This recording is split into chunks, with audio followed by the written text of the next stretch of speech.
Welcome to Command Control Power, a weekly podcast hosted by 3 certified members of the Apple Consultants Network, drawing from nearly half a century of combined experience.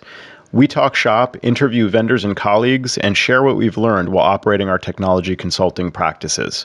This is Joe Saponari of SciMac, and my 2 co-hosts are Jerry Zigmont of MacWorks and Sam Valencia of the HCS Technology Group. We also offer a weekly email newsletter which includes show notes for each episode. Learn more at commandcontrolpower.com. And thanks for listening. This episode of Command Control Power is brought to you commercial-free and is made possible by our Patreon sponsors. You can help bring more commercial-free episodes by going to patreon.com/CMDCTRLPWR and supporting the show with a monthly pledge. Thank you for your support of Command Control Power. There's so much opportunity for each person to do it in their own way. And I think that's one of the biggest mistakes, by the way, that MSPs make is the measuring stick is often a real downer because it just puts you at odds with maybe your own values, your own way of relating to others. And so I feel like you can maybe take some cues from some of the numbers that are out there, but I think one has to find your own path, if you will. That makes sense. Well, as we kind of ease into the show, let's welcome back a familiar voice to some of our listeners. We have Luis Giraldo of Ook.co and Chief Experience Officer of ScalePad. Luis, welcome back to Command Control Power after 400-something episodes. Wow. First of all, I can't believe it's been this long since you decided to have me back. I had to literally beg for it in Slack the other day. But it's a privilege. It's always a privilege. It's awesome to hear your voice again on the show. And, it's really awesome listening to that episode. Jerry, I think, did a great service to our community by re-airing one of our earliest episodes, episode 10 from August 2013. And we were just talking about how, it holds up over time. You really introduced us to this managed services concept. I'm almost embarrassed to say that these days because it's like just such a common thing. Everybody knows what that means now or has their own kind of definitions for it, but certainly they've encountered the term. I just remember when you first posted about it on one of the old ACN mailing lists, and this became like one of our first shows because it just was eye-opening for me to see this concept laid out the way you did. And then to talk about it on the show, it was just fantastic. It was funny listening to the end of that show. I mean, you were just announcing Monkeybox at that time. So, just to put a marker in how far back that goes, we were talking about how macOS 10.9 was introducing iCloud Keychain. So Monkeybox was released, I guess, shortly after that show aired. And can you tell us a little bit about the arc of the storyline there? For sure. Yeah, so Monkeybox was... I guess my attempt at IT documentation, just for a little context, I had been at Fully Managed, a large Canadian MSP. At that time, maybe a 30-person organization or so, from 2011 to 2012. I'd left Fully Managed and started up my own MSP again. And so I had started back in 2008 is when my first managed services client sort of came to be. And I spent the next few years trying to reverse engineer how to deliver a managed services agreement, so to speak, because I really hadn't had any experience with that. And so then I spent this time at Fully Managed. They're super interested in driving sort of an Apple initiative and bringing Apple into the ecosystem. Because if you guys remember, 2009 is around the time that the MacBook Air came out. Along with this introduction came many CEOs or executives at companies thinking, wow, this is such a beautiful device. I want this on my network, or this is what I want to use. And I had sort of an influx of requests from Windows-type shops in Vancouver looking for white label Mac support because they needed somebody to help these CEOs or execs with their MacBooks on their networks that they didn't know anything or what to do with them effectively. And so that's how my business got started in earnest. And when I left Fully Managed and I was getting ready to bring on my first employee/business partner, it was a real interesting pain already from the get-go of like, how are we going to share data and information between us and not just text files or Google sites, which were popular at the time, or wikis or stuff like that were very flat, lack of structure, lack of ability to search and find information and such. And so this is how Monkeybox got started. And that was a project started in early 2013. I remember I went down to visit the developers in San Francisco, and you guys may recall Robot Cloud, Ben Grainer. how I found the developers was I really loved the Robot Cloud interface that they had built for their reporting tool. And it was this tool that specifically plugged into Jamf and pulled in analytics and metrics and showed sort of a customer-friendly view of the fleet, so to speak. And I thought, wow, maybe these guys can help me build Monkeybox. And that's who I reached out to, and we built Monkeybox over the next few months. And in October of 2013, I flew to Ireland to attend Web Summit and did the startup pitch. A bunch of people in a massive convention center, a bunch of web startups or apps of that nature. And that's kind of how it got started. And slowly but surely, we started making it available to partners in the async community. It was focused mostly around Mac tools. Our first and only integration was with Watchman Monitoring. And that was kind of the ecosystem at that point. Around 2014, Chris Day, who started IT Glue and was the CEO of Fully Managed, went rocket ship with his IT Glue project. And a few years down the road, 2017 or so, he approached me about having me come over to IT Glue as VP of product, acquiring Monkeybox, and sort of continuing a career as a product exec with IT Glue. And that was 2017. Wow. Fantastic, Art. Congratulations on everything over all these years. What are you up to these days? Well, the story kind of continues in two parallel universes, if you will, because Ook has continued. We brought on a second business partner back in 2016 or so. And so it's been the three of us running the shop since then. We now also have 3 other employees, so it's a team of 6 people. We have about 55, 60 customers around there. We closed our last fiscal year at about $2.8 million gross revenue, which is really good for a team that small. And so it's been a super fun ride with the MSP. And by the way, that's Canadian dollars for anybody wondering. There's an exchange rate to be considered. And then I spent 3 years at IT Glue / Kaseya. Kaseya acquired IT Glue, and then I left at the beginning of 2020 and was approached by Enable. At the time, it was SolarWinds MSP. I was still part of the SolarWinds Corp organization, and they were looking for either a marketing person they could teach MSP stuff to, or an MSP expert they could teach a little marketing to. And so I turned out to be the MSP expert that they maybe could teach some marketing stuff to. I don't know if I learned anything, but I certainly came in to try and increase a little bit of the MSP DNA, knowledge of how MSPs operate, and just give people a little bit of working knowledge of, how to relate to MSPs, what are the challenges they have and such. And I spent about 1.5 years at Enable, which is a fantastic experience. Loved being there. And Chris Day, who's involved with a number of companies, Top Down Ventures, his own investment firm, as well as Backup Radar and ScalePad, approached me about coming over to ScalePad in a chief experience officer role. And that was this last September. So just about 2 months in here with my role at ScalePad. Wow, man, that's quite a history. And by the way, going back to your days with IT Glue, there was a time when you came into our neck of the woods in Norwalk, Connecticut for a conference at Datto. I think it was Joe and I that went and met you there, I believe. 2018, I think it was December around that time. I flew out to Norwalk. We were doing a road show with Datto, and they have a little amphitheater thing kind of there at their head office, and popped in. Yeah, it was great to see you guys then, and it was a great time. From that visit, one of the keynotes I did at DattoCon, one of these industry conferences the following year, I had taken pictures from my presentation that I did at the Datto headquarters. This is a silly story, but I took the picture and I replaced one of the pictures in Rob Ray's office with my picture. He had pictures of, celebrities and people that have done keynotes at the conferences, and he has them on his desk. And I put my picture in one of his picture frames. And then I took pictures of the picture on his desk, and then I told this whole elaborate story at the next keynote I did the year after. It was just sort of a funny story. I always remember that fondly.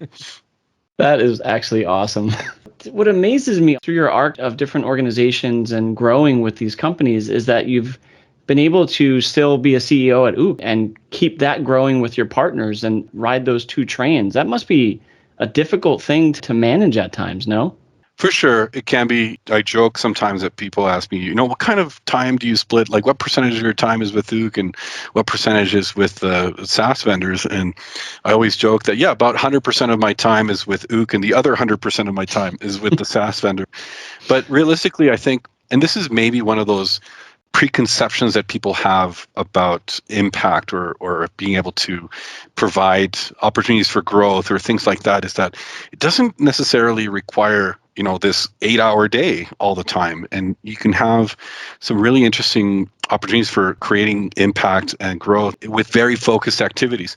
And so it was interesting as I was getting ready to go into IT Glue. Well, obviously Chris Day was aware of the MSP, and that was part of the sales pitches. Like, hey, we'd love for you to keep your MSP and keep working on that. We feel like it's just going to be complementary to each other.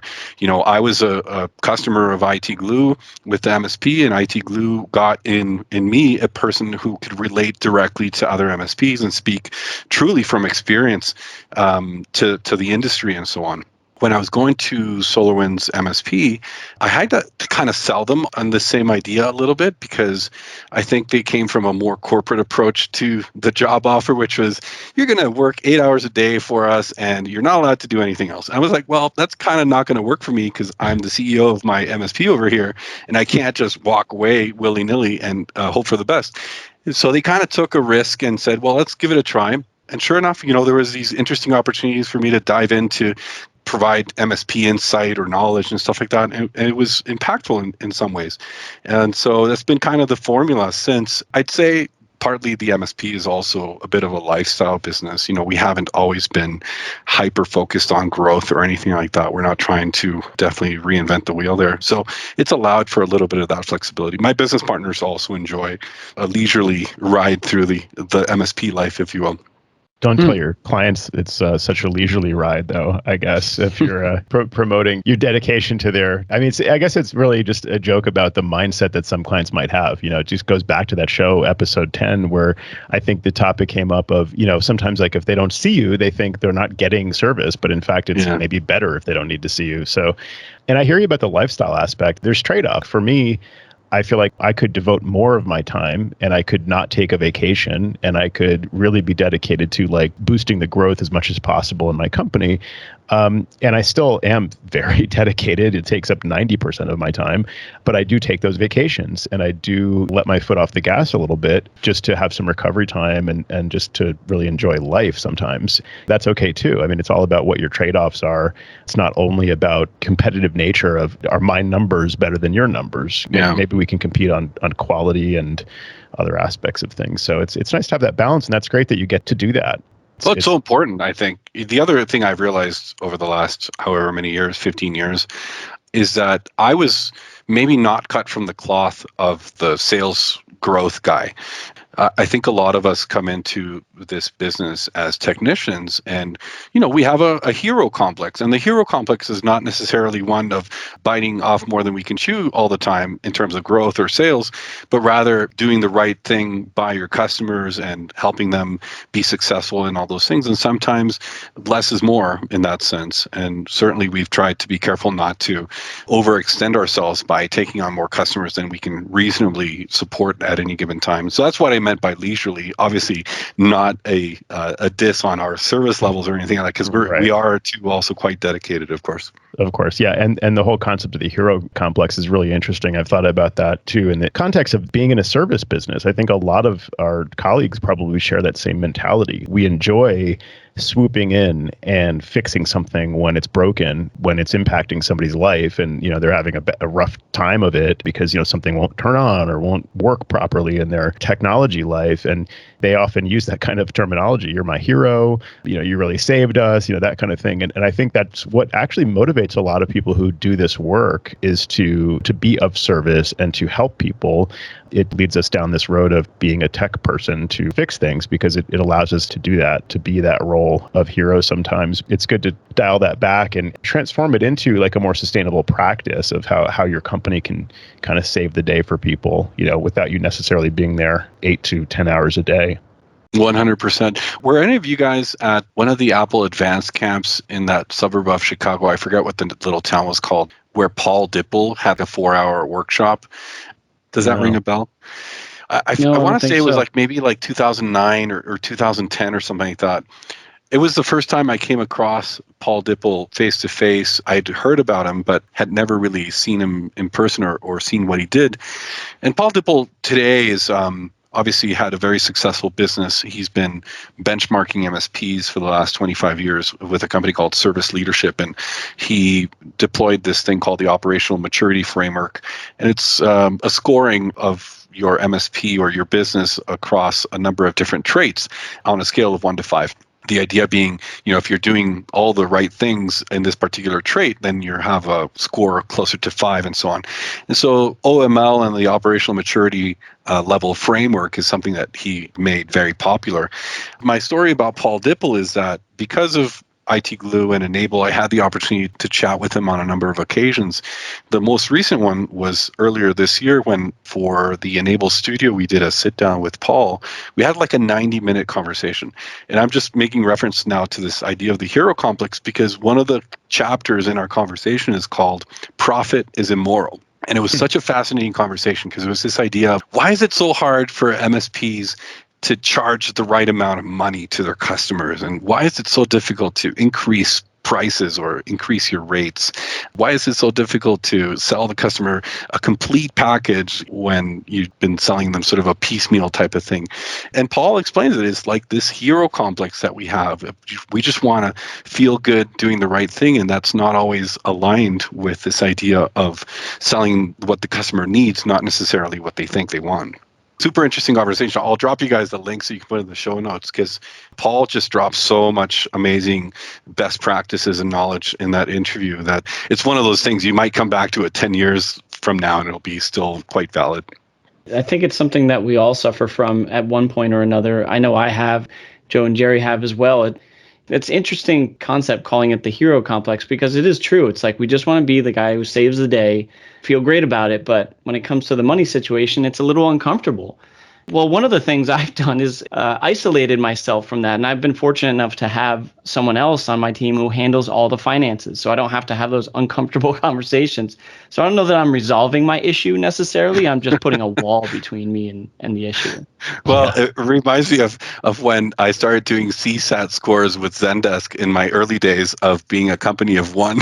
I expected my customers to rate me to me, and it just never worked, right? I had to pull the plug on that pretty quickly. Such a great point. I remember a company I used to work for a long time ago sent out surveys, client surveys to their customers to say, like, are you happy with our service? How could we improve? Was this interaction that you had good or whatever? The owner was preparing the letters to go out. This is back in the days of mailing out, surveys by mail. Put some kind of fake survey company letterhead on it, some kind of ID in the corner, basically like a customer ID in our system, and sent it out with some fake person's name, just trying to get around that exact issue that I think that a lot of people wouldn't necessarily give you honest feedback, sent directly to your name. But if it goes through some third party company, maybe you'll get honest feedback, I guess is the idea. That's so funny.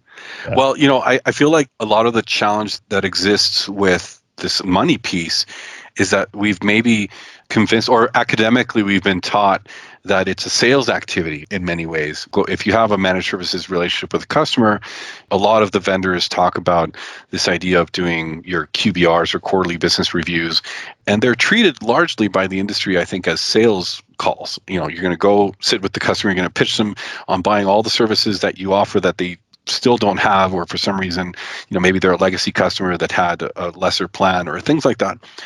That has traditionally made me uncomfortable because I don't like looking at it as a sales call, but rather, hey, how can we be strategic together?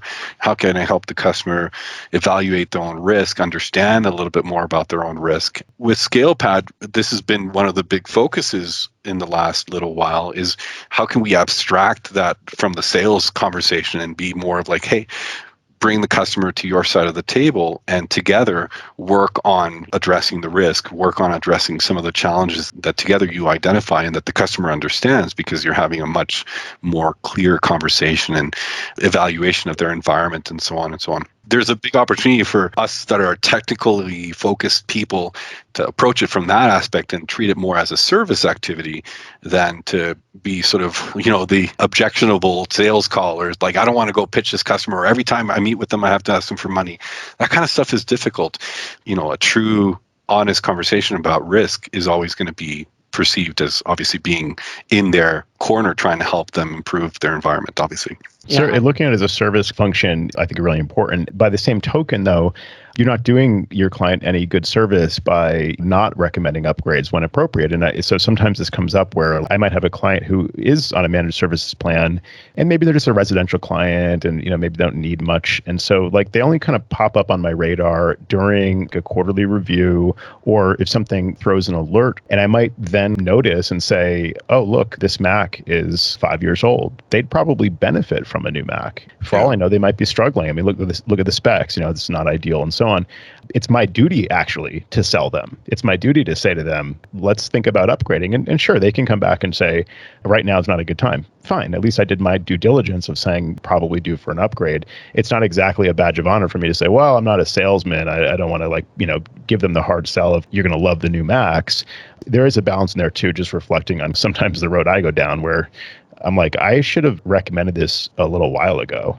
That's the crux of the issue right there. I think effectively one of the biggest challenges is really that not complacency necessarily, but we get busy. We're maybe onboarding new customers, and that quarterly business review that should have happened this month or last month or 3 months ago, or maybe that customer was super busy and the meeting that you had thought or planned to do was not possible, and now this initiative has been pushed out another 6 to 12 months because now there's a rumor that there's a new MacBook Pro coming out. So what I would have recommended 3 months ago is no longer ideal to recommend because the customer will get stuck with an old device if they buy close to the new release date. So all those things are always, the goalposts are always moving for sure.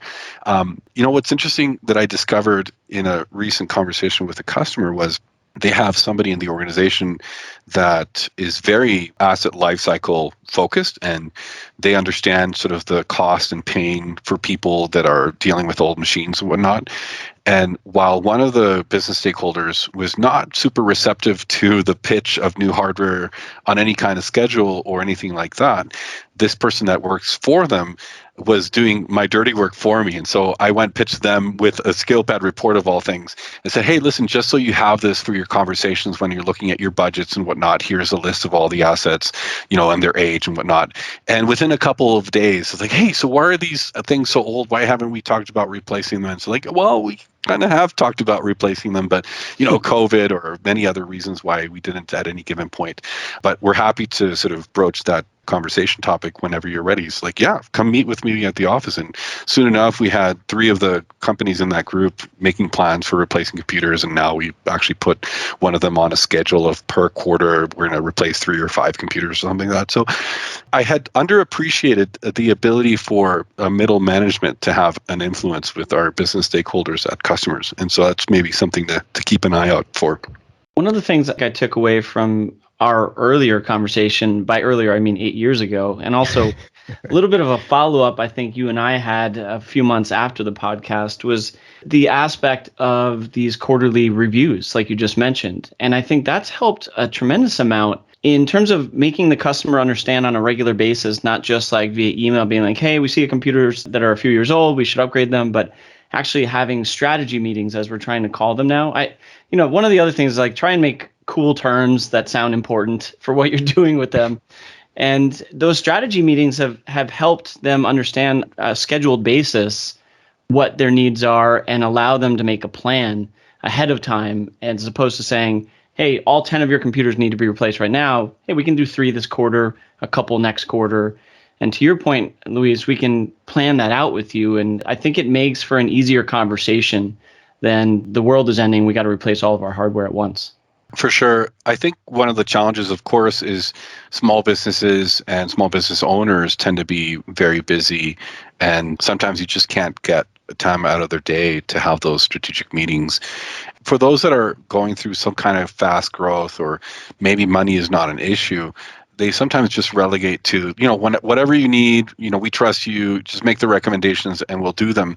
And so you have to just stay on top of those things and make sure you're not letting those conversations happen only maybe once a year, whatnot. So we're trying to think about it now as a more of a continuous strategic process, as opposed to every 3 months or every 6 months or every year, because the challenge also is that risk is not waiting for 3 months for us to have the next strategic conversation. And so we try to help customers realize that, especially in this security landscape these days, we got to make moves and adjustments on a more continuous basis now. And so I think they get that. I think they see the headlines. They understand that security is a challenge. And they're more receptive to just have those conversations more ad hoc and regularly than before. So we've been trying to do that more often. So we send reports every month. And if they have questions or if they feel like there's something makes them uncomfortable from the reports, they'll bring it up to us, which is great. And so, but for the most part, those reports are automated and we don't have to spend a lot of time trying to collect data and automate, or not have the ability to automate that to drive that conversation. So it's been good that way. Just to shift gears here for a second, can you share with us how you've been dealing with the ongoing pandemic and how that's been for you for the last year and a half? You know, it's funny that right around the beginning of the pandemic, one of the first things that we did, and in hindsight, we laugh about it a little bit, but I remember sitting down to strategize on putting together the remote home user package, and it was going to be this little firewall that did VPN automatically, you know, Meraki thing or what have you. And it was going to cost like $600 a pop for a customer to buy for each one of their employees. And then at one point, I just caught myself thinking, this does not feel right at all. Like, it's like taking advantage of a bad situation. Some of those customers were sending people home or having to put people's jobs on hold or closing their doors. My wife had to close the doors to her own business, for example. And so we kind of started from scratch. I remember sending this email. I have a great story about this that I'll tell some other day, but I remember sending an email to all our customers. The subject of the email was ready, willing, and able. And all it was is opening the channels of communication to give them whatever they needed, as long as they kept us in the loop in their communications and not just sort of spring surprises on us. So we just wanted to use it as an opportunity to just kickstart communications about, hey, what are some of your needs? What are you seeing? How are your staff dealing with this? Do you need to send a bunch of people home? And obviously, I think a lot of us had that 2 to 4 week crunch mid-March to mid-April. I'm sure you guys did as well, where we were just facilitating dozens of VPN connections a day or just setting up things. And fortunately, we had pretty decent practice of always setting up customer environments the same. And so all we had to do is maybe create some VPN accounts. But for the most part, everybody was in a situation where they could send people home and continue working, and not a big deal. And then right after that, it got really quiet for several months. And so we started just looking at processes and working on documentation and just starting to spend more time with customers. A lot of projects got put on hold because nobody knew what was going to happen. And a lot of budgets sort of got frozen to say, hey, let's wait for the next quarter and see what happens with this thing. So we kind of just wrote it out. A couple of customers that are in the hospitality industry and restaurants shuttered their doors for a good month. And what do you do in that situation? Are you going to just hold somebody's feet to the fire of their contract, be like, no, you have to pay us? What's going to happen the first opportunity they're just going to cancel us and, you know, badmouth us? And so we just accommodated anybody that needed help. And I think we came out stronger than ever with those relationships after the fact. We were left with the feeling that we did the right thing. And that was the most important thing for us. And have you noticed a dramatic upturn in the last several months, or do you think things are sort of ramping up slowly, or is it just business as usual now? For sure, some projects have been reactivated. Some of the things that were on hold, equipment and capital asset purchases and things like that, that had been frozen or put on hold are sort of being revived, and we're looking at those things again.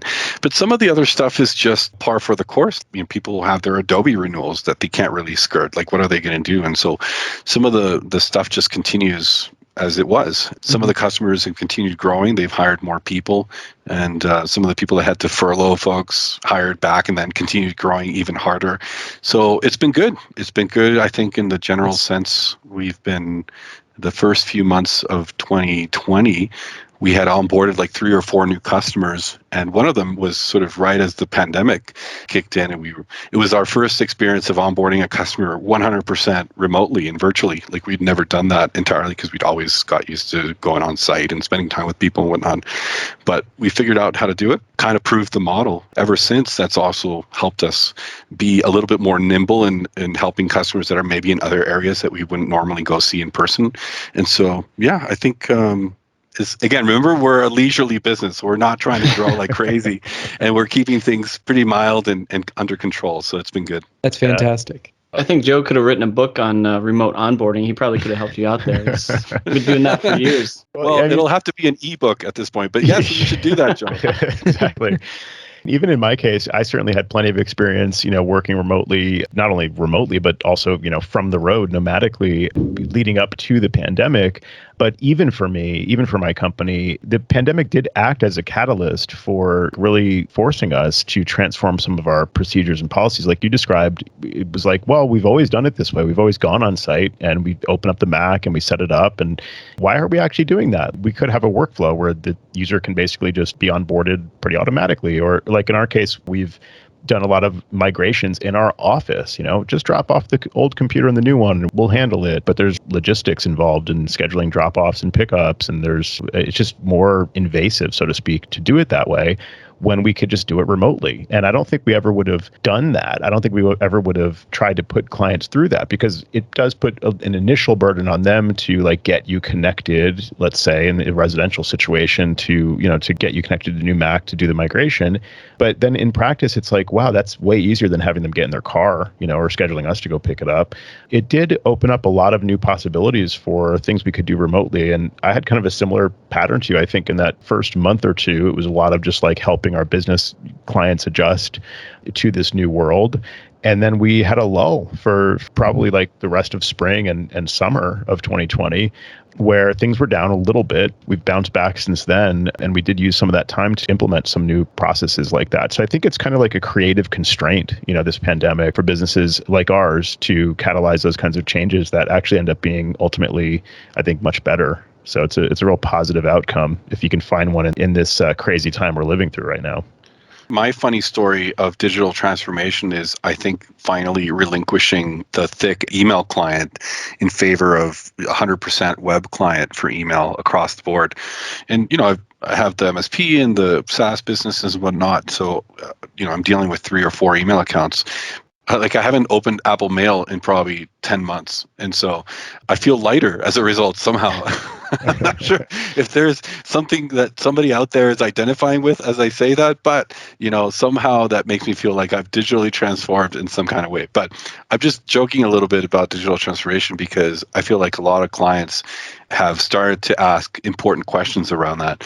Digital transformation is not a switch. Obviously, you don't turn something on and the next day you're suddenly digital, but it's helped clients start to reevaluate how they do a lot of stuff. Hey, can we make this work with just a digital paper trail and not a physical paper trail? And I love that kind of conversation. And I think the next 5 to 10 years, I'm already starting to see it. There's going to be an interesting sort of return to consulting and true process and business process consulting, I think. And I think that's way more exciting than the pedestrian computer issues that we typically deal with, because I think the devices will become just whatever. The security is moving to the cloud. The security of the apps is moving to the apps in the cloud. So soon it won't matter what device you're using to connect to anything. And so who cares about the device? The companies will start paying people a stipend to just use their personal device. You won't have to manage it. All the security will be dealt with online. End of story. And now we're back to consulting, I guess. So I'm kind of interested in seeing how that plays out. Well, this is interesting. I was going to ask if you had any predictions for the next 8 years, since, I think a lot of what we talked about 8 years ago was pretty prescient with where we are now. That's a great prediction, although I have to remind myself that when the iPhone came out, I remember, I guess I would talk to certain clients and say, yeah, it's supposed to be really simple and locked down, and over time, you won't really need us as much anymore. I still get a chuckle sometimes from clients who say, yeah, how'd that work out? Not needing you anymore. It's like, yeah. Like the Mac Mini server, if you guys were a server in a box, I feel like there's another round of that coming with Apple Business Essentials, where business customers will feel empowered to have a go at it, and maybe they'll get stuck. In the context of that, and I say the return to consulting is kind of our view of it, but I think on the customer's side, the next 8 years or 10 years is really a focus on the employee experience. If you think about it, the great resignation, the great everything that's happening right now, I think a lot of people are starting to rethink how they treat people and how they provide an experience for their employees. And even Microsoft, they launched their Viva platform not too long ago, which is a partner or a client or employee experience platform. I feel I'm already hearing a ton of these because my ear is to the ground on this stuff, but I think that's going to be a big focus over the next few years. Is how does even a 5-person small business attract the right talent? It's going to be all sort of an experience play. And I think we'll be consulting a bunch on how to drive that fantastic employee experience, a great experience with technology, the automated onboarding, all that kind of stuff that is, I think, a little bit abstracted from the traditional IT support that we do that is productivity based. Make sure the application is installed. That's not going to be the focus of our work in the next 8 years, I don't think. In our industry, we're forced to pivot every so often. I've been in this business as long as you guys for over 20 years. And I remember going from OS 9 to OS 10 and that being a scare for me. And then when MDM came out, I was like, wow, everything's just going to be done and I'm not going to have a job to do. I had these fears, unwarranted at the time, but that things were going to put me out of business or make my style of consulting legacy. So I think to your point, Luis, that's the other piece that we're going to have to pivot over time. And we enjoy these predictions because I think we'll probably see them come to fruition as well. But moving from, as you said, the device itself, let's say, and more to the employee experience. I mean, I can tell you as a small business, we're having an impossible time trying to hire somebody. So, and that's speaking to the overall climate of what's going on out there. Yeah, it's a different world. It's going to continue to shift, and we're going to have to pivot with it. I'm right there with you. We've been trying to hire a senior Mac person for 8 months, and there's still no light at the end of the tunnel. And so certainly it's tough for us as well. All we can do is focus on our own sort of approach to how we attract people. I feel like the group of staff that we have now are super committed. One of our employees just closed on a condo, and it's their first place that they buy, and he's in his 20s.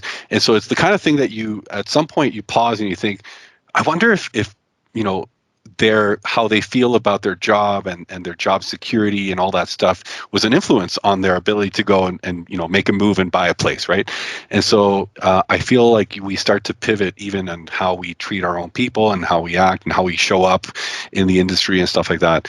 Because I think it's been very employer driven for many years, where it's like, hey, you should be lucky that I'm giving you a job, is kind of the way that it's felt like to me anyways, from the employee perspective. And I think that's absolutely changing. And so it's kind of cool to see. More equanimity and more of a balance of power as opposed to like this hierarchical kind of attitude. Like you said, you're lucky to have a job, and it's almost like a badge of honor for the employer to make the employee's life, a little bit worse. It's like, I don't care if this app that you're using is really frustrating. That's why I pay you. If you made the workflow, if you listen to employees and you take their suggestions and you allow the workflow to get just a little bit better, you'll probably get more productivity out of them, and they'll certainly be happier people. And wouldn't you want like happier people working for you? So I think that's a really powerful observation you're making about the shift going more towards the employee experience. And I think that we all probably have a lot to offer in that, because we've seen employees and how they function for many years now, and we've seen software inside and out. I've seen my fair share of frustrating error messages that don't help the employee and don't even help me track down what the issue is, and just workflows that seem really frustrating. Like, why do I have to click here to make this area active first and then click to bring up this drop down? Like, why doesn't this just save me a click every time? Just little things like that we can observe, and we can evaluate software. By the same token, you can look at something and say, I think that this will really work well for people. And you can also look at something and say, I don't care about all the bells and whistles and this flashy presentation. I can tell that this is going to be a sticking point for people right here. So I think it could be valuable knowledge to bring to this new world of helping with user experience, not just like for some unicorns and rainbows reasons, but I think also for the big picture of, of productivity and just quality of life, limiting employee turnover. I'm curious what you guys think, Luis and Sam, especially. Have you looked into any employee stock ownership programs, that type of thing? I kind of had this idea recently where part of my job offering could be, we want you to love working here so much that you want to have a stake in it. Like, we want you to love working here so much that you want to own a piece of it. That's in all sincerity. Like, I think that if an employee is really a key person and a huge part of the operations of your company, I think it makes sense to recognize them for that, to have them be a co-owner potentially. So I do have a couple thoughts on this. And one of them is, the inherent challenge that we have as smaller businesses ourselves, most of us that we know each other in the ACN channel, we're like maybe 2 to 5 to maybe 10-person shops for the most part. And, I'd say even in the software vendors I've worked at, the average MSP size is maybe 10 to 12 people. So they're not large businesses. So the first thing to consider is, what is the career path that somebody that joins your organization, what do they have to look forward to in terms of career and future? And as soon as you realize that it's pretty bleak, you have to sort of fill that opportunity with something else. And so they either don't have any abject desires to grow vertically in their career, but rather deepen their expertise laterally. That could be really great. And in that type of scenario, you want to keep those people because it's hard to replace. But somebody who is, I think, in the younger generations, who is going to run out of steam anyways every couple of years and want to step ladder up to the next opportunity because they have nowhere else to go at their current job, I think we may have no way around that. And I feel like it's maybe counterproductive to try and lock people down with stock options if ultimately they're not going to be in it to win it, so to speak. So I don't know. I feel conflicted about that. The other day, one of my favorite educational mediums, which is TikTok, I was watching this interesting interview with Chamath Palihapitiya. He does this podcast with 2 other guys, and they talk about whatever topic comes up.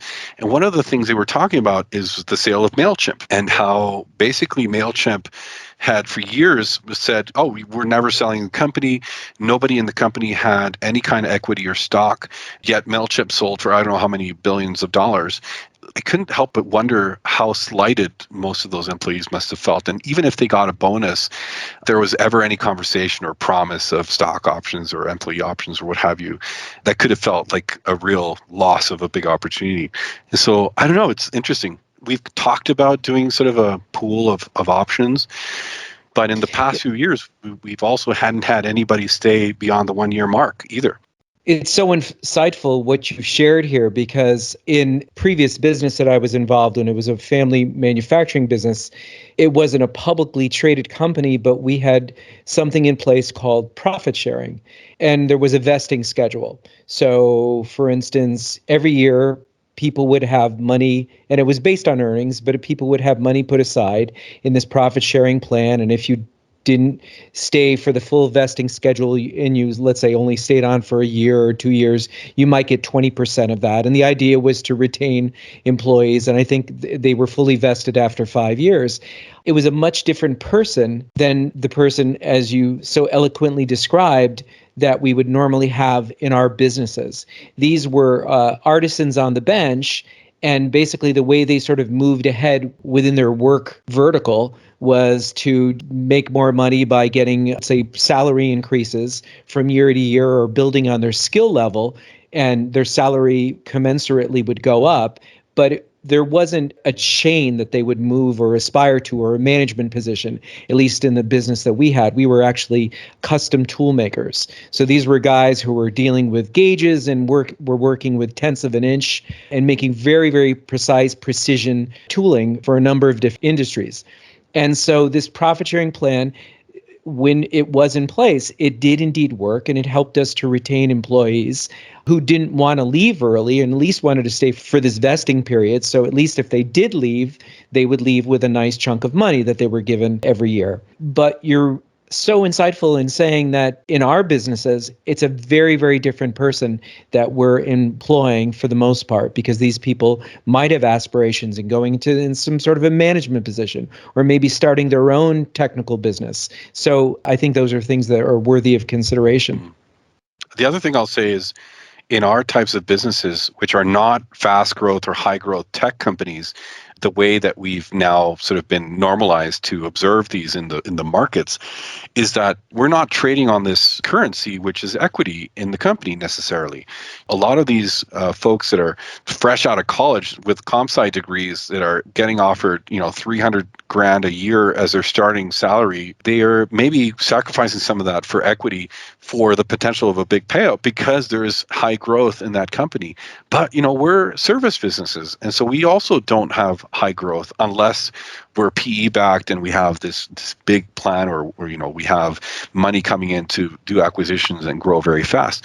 But even then, it's uncertain what the payout looks like at the end of that rainbow necessarily, because like, who goes and spends, $150 million, $200 million on acquiring just a pocket of a bunch of MSPs that were acquired by a PE firm?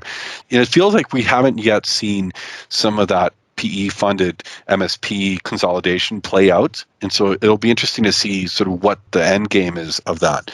And so I don't know yet. And certainly for our smaller businesses, I think a lot of those things just don't support doing sort of equity pools in the same way. But it's obvious that people are hearing about it. They see that the tech companies dominate the news cycles. And so this is the kind of stuff that people are starting to wonder about. But I just don't think it's as practical as it seems for our types of businesses. But that's my personal opinion.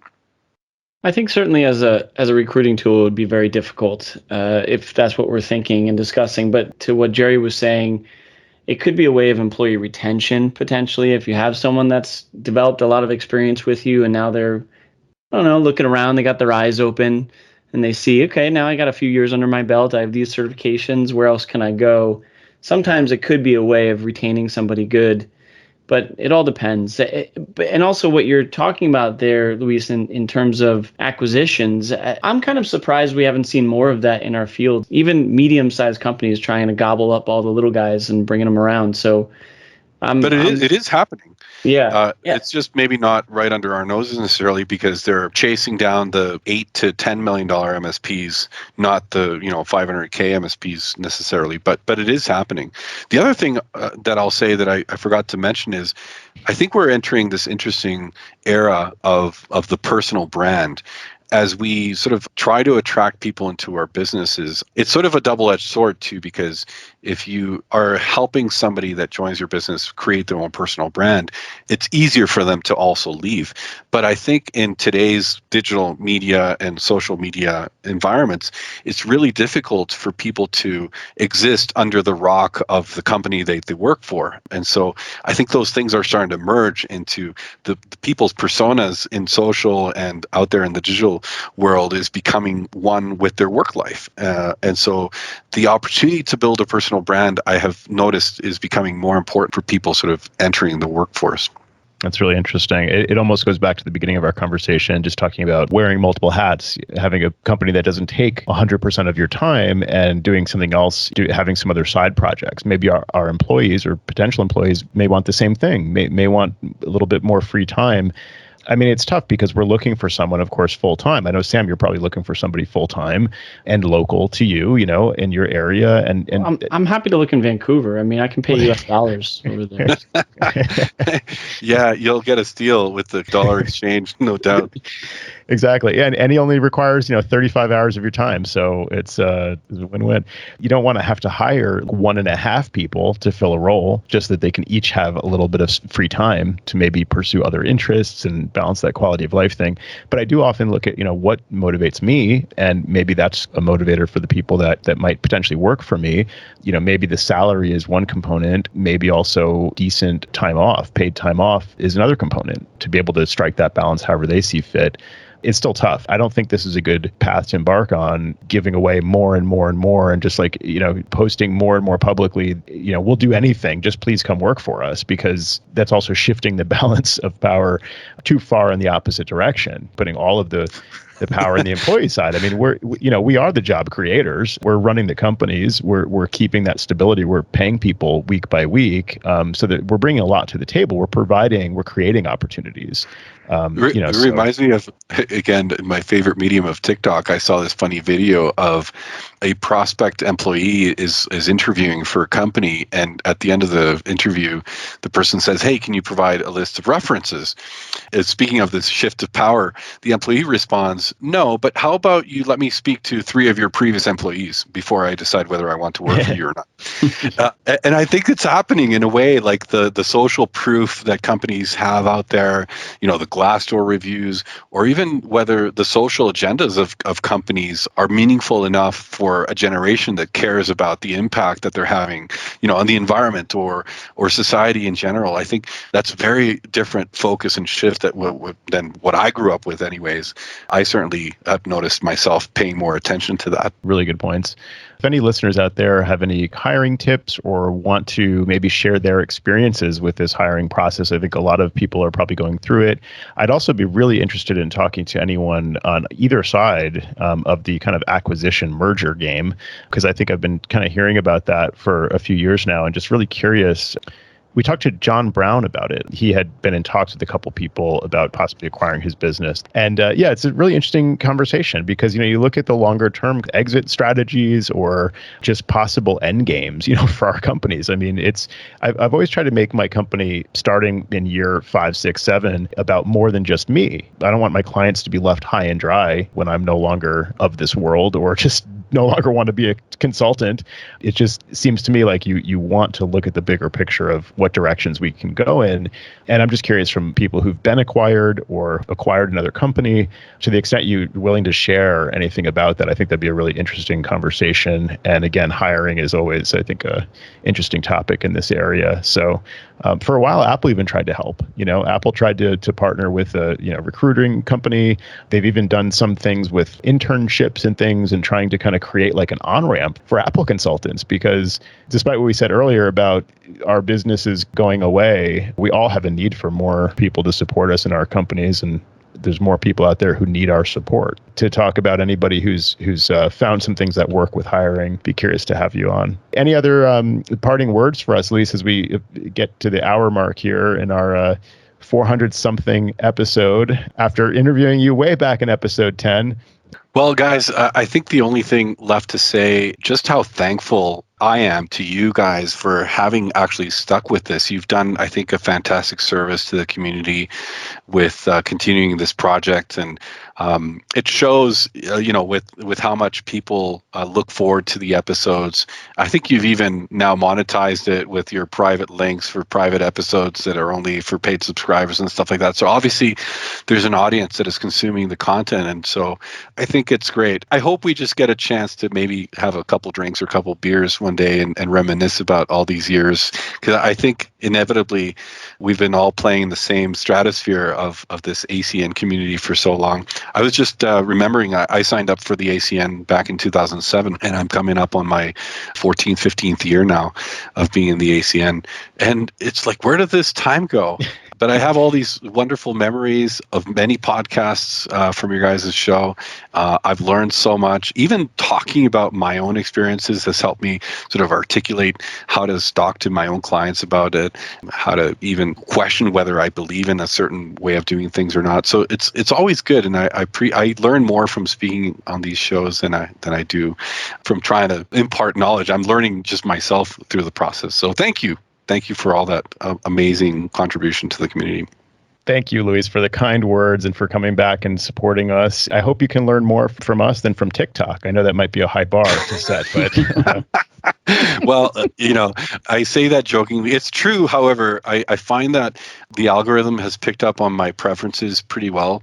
There's an occasional tweener post that sneaks into the feed, but for the most part, I get these interesting posts about people talking about personal growth or business growth, and I find them really engaging and really interesting. And I find that exposing myself to that influx of thoughts all the time just starts to mold how you act and how you feel and how you talk about things. The constant optimism is not by mistake. I've had to work on that a bunch. So I feel like those things can definitely impact you. And I look forward always to listening to the show because you guys do a bit of the same with this medium. So there you go. Awesome. Well, thank you again, Luis, for joining us at the end of episode 10. I promised, I hope we would do 10 or maybe 100 more episodes. So I'll just make that same commitment now. I hope we do at least 10 more episodes at this point.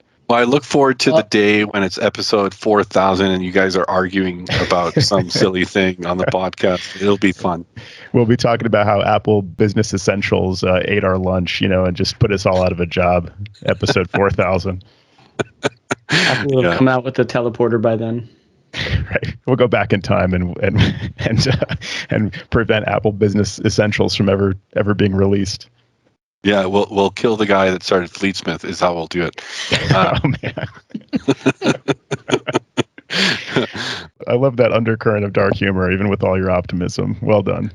Thanks once again to Luis Geraldo of Ook.co and Chief Experience Officer of ScalePad. Thank you very much, Luis, for coming back on the show. Great to hear from you again. Absolutely my pleasure. Thanks to all of you guys.